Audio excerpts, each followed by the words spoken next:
పశ్చాత్తాప పడకపోతే దేవుడు చెప్పింది చేస్తాడు.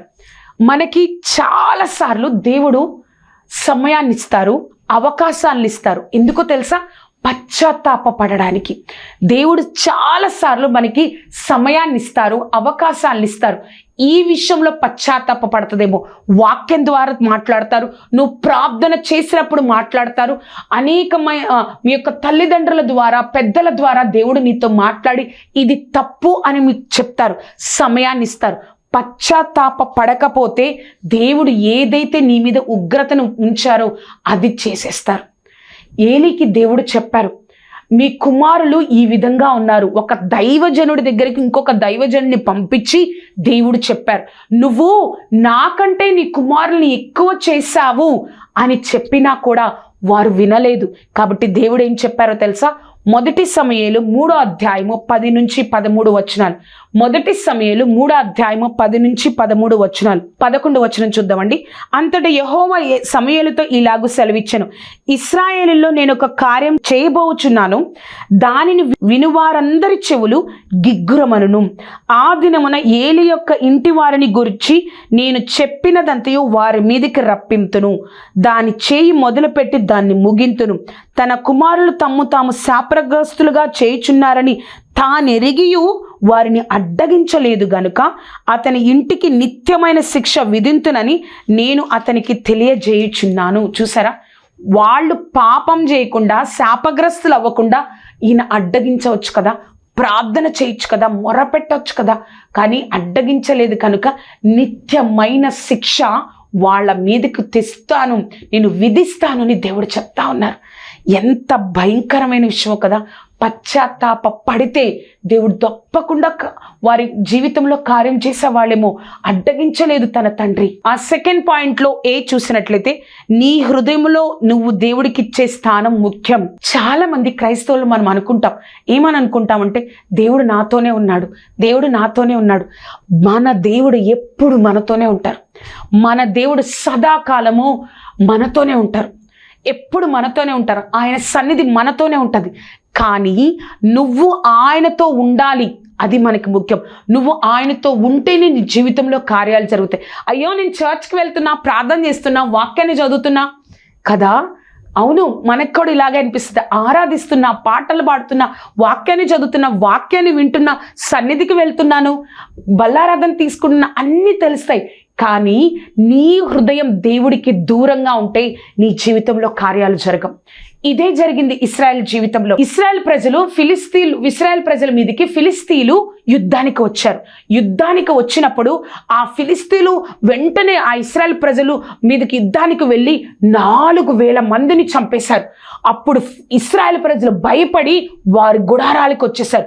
గుడారాలకు వచ్చి వాళ్ళు మాట్లాడుకుంటున్నారు, అయ్యో దేవుని సన్నిధి మందసం మన మధ్యలో లేదు కదా, అందుకే మనం ఇంతమంది యుద్ధంలో 4,000 మంది మన యొక్క ప్రజలు చనిపోయారు, మనం మందసాన్ని తీసుకొని వద్దాం అని చెప్పి మందసాన్ని తీసుకొచ్చారు. మందసాన్ని తీసుకొచ్చి దానికి యాజకులుగా ఏలి యొక్క కుమారులు హోఫ్నీ, ఫినేహాస్ వాళ్ళిద్దరిని యాజకులుగా ఉంచారు.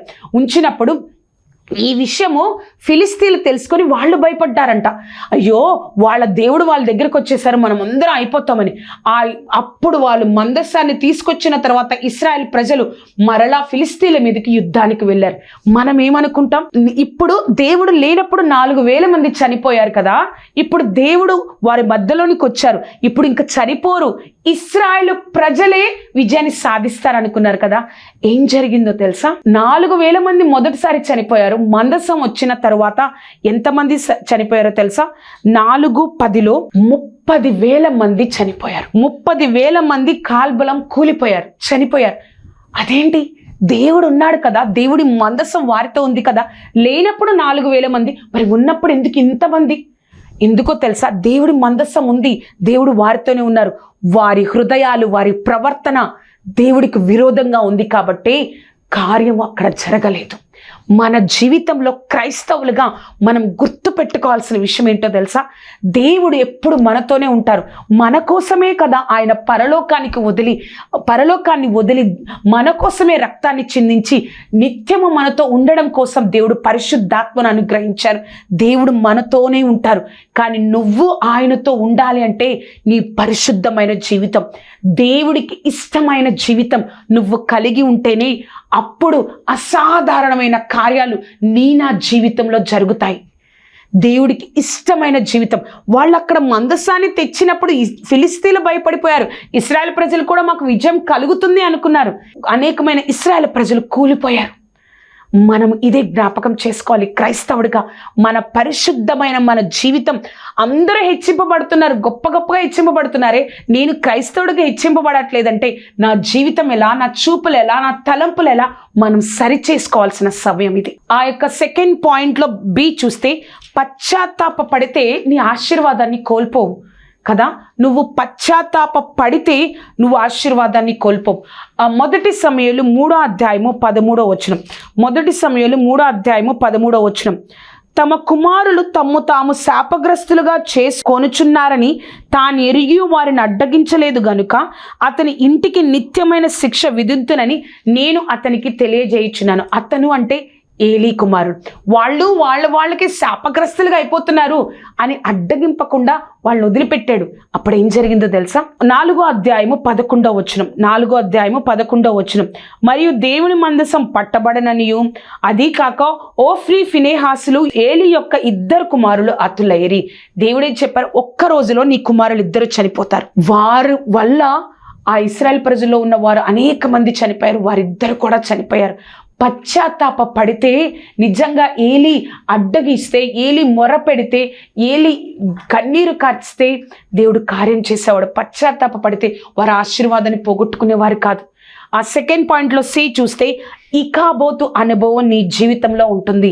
నువ్వు ఎప్పుడైతే దేవుడికి విరోధంగా, దేవుడికి ఇవ్వాల్సిన స్థానాన్ని దేవుడికి ఇవ్వకుండా అనేకమైన విగ్రహాలు అంటే లిటరల్గా నిజంగా ఒక విగ్రహం కాదు, కానీ నువ్వు దేవుడికి ఇవ్వాల్సిన స్థానాన్ని దేవుడికి ఇవ్వకుండా ఏ మనిషికి కానీ, ఏ ఒక్క వస్తువుకి కానీ, ఏ ఒక్క పనికి కానీ, ఏ ఒక్క ఆలోచనకు కానీ నువ్వు ఇస్తే అది ఒక విగ్రహమే దేవుని దృష్టిలో. అది అప్పుడు నువ్వు ఏమవ్వాలంటే, ఇకాబోతు అనుభవం అంటే దేవుని మహిమ ఇశ్రాయేల్ ప్రజల నుంచి వెళ్ళిపోయింది. ఆ యొక్క ఫిలిస్తీన్లతో ఇశ్రాయేల్ ప్రజలు యుద్ధం చేస్తున్నప్పుడు మందసం వచ్చినా కూడా 30,000 మంది చనిపోయారు. అప్పుడు ఆ మందసాన్ని ఫిలిస్తీన్లు తీసుకెళ్ళిపోయినప్పుడు ఈ విషయం వినిన ఏలీ యొక్క కోడలు, ఆమె గర్భం, ఆమె ఇంకా పిల్లలు పుట్టడానికి రెడీగా ఉండడం వల్ల ఏం జరిగిందంటే, ఆ యొక్క కుమారుని కని వెంటనే చనిపోతుంది. ఆ కుమారుని కని చనిపోతూ ఆ బాబుకి, ఆ పుట్టిన చంటి బిడ్డకి ఇకాబోదు అని మాటలు చెప్తుంది. ఇకాబోదు అంటే దేవుని మహిమ ఇశ్రాయేల్ ప్రజల నుంచి పోయింది. ఆ మందసం వాళ్ళు తీసుకొని వెళ్ళిపోయారు. మన జీవితంలో ఎప్పుడైతే దేవుడికి ఇష్టం లేని పనులను, దేవుడికి ఆ యొక్క వ్యతిరేకమైన పనులను, దేవుడితోనే ఉంటావు, లోకానికి నువ్వు ఒక క్రైస్తవుడిగా ఉంటావు, సంఘంలో నువ్వు ఒక పరిచర్య చేసే వ్యక్తిగా ఉంటావు, సంఘంలో ఏదైనా అవసరం ఉంటే ముందుగా ఇచ్చే వ్యక్తిగా ఉంటావు. కానీ నువ్వు నీ యొక్క జీవితం సరిగ్గా లేకపోతే ఒకప్పుడు వస్తుంది, ఒక సమయం వస్తుంది, ఇకాబోదు అంటే దేవుని మహిమ, దేవుడి యొక్క సన్నిధి మన గృహంలో ఉండదు. దేవుడి సన్నిధి మనం అనుభవించలేము. ప్రార్థన చేస్తే ఒకప్పుడు కార్యాలు జరిగాయి, కానీ ఇప్పుడు నీ యొక్క నిర్లక్ష్య జీవితం వల్ల, అపవిత్రమైన ఆలోచన వల్ల, నీ ఇష్టానుసారమైన జీవితం వల్ల నువ్వు ప్రార్థన చేసినా ఆ ప్రార్థన దేవునికి చేరలేకపోతుంది. ఎందుకంటే దేవుడికి నీకు నీ యొక్క పాపాలు అడ్డుగా ఉన్నాయి. దేవుడు మనతోనే మాట్లాడుతున్నారు. ఇకాబోదు అనుభవంలోనికి మనము అనుభవించాలి. దేవుడిని కంటే ఎక్కువగా ఎవరికైతే మనం స్థానం ఇస్తామో ఇకాబోదు అనుభవంలోనికి మనం వచ్చేస్తాం. ఆ సెకండ్ పాయింట్లో డి చూస్తే, ఎబెనేజర్ అనుభవంలోనికి నువ్వు రావాలని దేవుడు కోరుకుంటున్నారు. ఆ ఫిలిస్తీన్లతో ఇశ్రాయేల్ ప్రజలు యుద్ధం చేసినప్పుడు ఫిలిస్తీన్లు గెలుస్తారు. ఫిలిస్తీన్లు ఏం చేస్తారంటే అందరినీ హతమార్చి ఇశ్రాయేల్లో ఉన్న మందసం, దేవుని సన్నిధిని వారు తీసుకెళ్ళిపోయినప్పుడు అయ్యో మేము పాపం చేశామని సమూయేలు దగ్గరికి వచ్చి ఇశ్రాయేల్ ప్రజలందరూ అడిగినప్పుడు అప్పుడు సమూయేలు చెప్తారు, మీరు అనేకమైన విగ్రహాలను తీసివేసి దేవుని తట్టు మీ హృదయాలను త్రిప్పుకొనండి.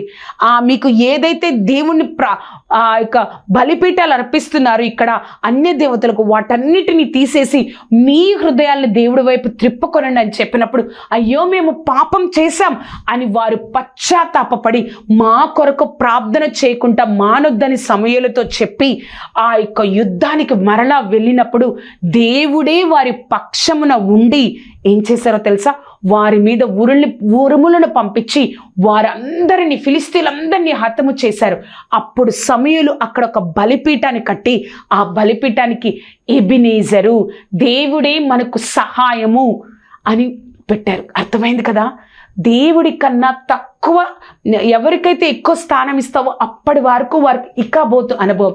దేవుడి కన్నా ఎప్పుడైతే వారు దేవుడికి ఇవ్వవలసిన స్థానాన్ని దేవుడికి ఇచ్చారో వారు ఎబెనేజర్ అనుభవంలోనికి వచ్చారు. నువ్వు కూడా మనం గుర్తుపెట్టుకోవాలి, మనం ఇకబోతు అనుభవంలోనికి వెళ్ళిపోయాము.